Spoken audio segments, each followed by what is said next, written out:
قل یا ایها الكافرون،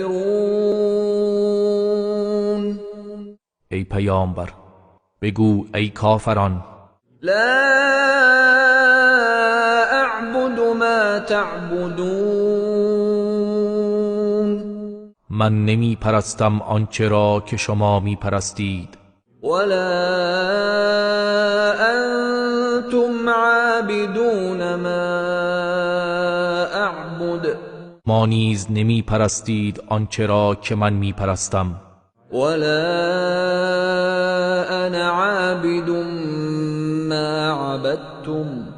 و نه من پرستشگر آنچه را که شما پرستش کرده اید خواهم بود، ولا انتم عابدون ما اعبد،